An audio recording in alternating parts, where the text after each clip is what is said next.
As votes continue to be counted, we see that Joe Biden has the lead over current sitting President Donald Trump. According to CBS News 7 minutes ago, Joe Biden currently has 253 votes with Trump with 213. Whilst this is taking place, Trump has not shied away from publicly expressing his feelings on the current situation. Trump was quoted saying the following: "If you count the legal votes, I easily win. If you count the illegal votes, they can try to steal the election away from us." Trump believes that the media and those politically against him are trying to steal the election away from him. Voting could take several days for the results to be clear, but even if that happens, if one candidate is not satisfied, a recount is very much possible. So I feel that with this election, it's very hard to find the truth within each candidate's plans of actions and how they've addressed the public. So on one hand, we have Trump, who makes wild claims and acts how he thinks will best fit with his voters. And on the other hand, we have Biden, who ridicules Trump and his plans of action without providing explicit answers himself. And so basically, in conclusion, I kind of find it hard to be confident with either candidate because they both give uncertain answers, making each other seem less desirable every day.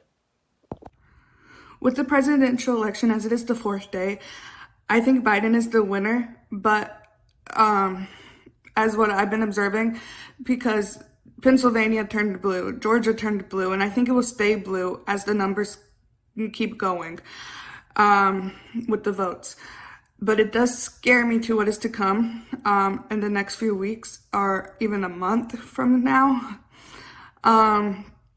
Because as you can tell, like, from what I've been seeing on Twitter and Trump's tweets, literally, he said for an example, for one of his tweets, it was stop the count. You can't stop the count of the votes because that's not how democracy is.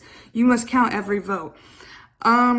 If Biden, when he takes office, or if he takes office, I do think there is several work that needs to be done.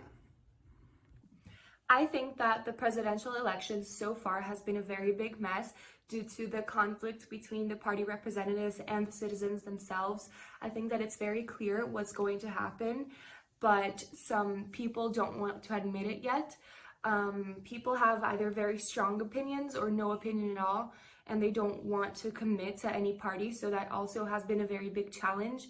And news sources are also very misleading, always coming out with new information that isn't necessarily concrete or can be somewhat contradictory.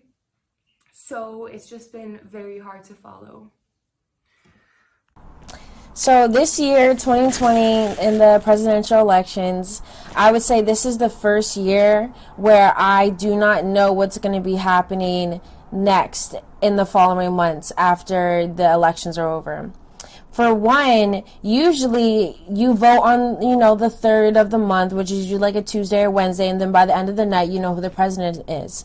But now we have started the voting on Tuesday, and it's Friday now, and we're still counting to find out who's going to be the president of the United States. There is so much uncertainty whether Trump is going to step down, whether Biden's actually going to be president. We don't really know what direction this country is about to go in. There's so much uncertainty. And then you have the fact that there's so much hostility between the two sides, the Democrats and the Republicans. There's so much tension between the two sides. You don't know if Biden becomes president, if the Trump supporters are going to react. You don't know if Trump somehow miraculously becomes president, if the Democrats are going to react. We don't know which direction this country is going to go in. And this is the first time, and I would say in years, that there is uncertainty of who the president's going to be, what's going to happen when they do become president, if the current president will step down peacefully.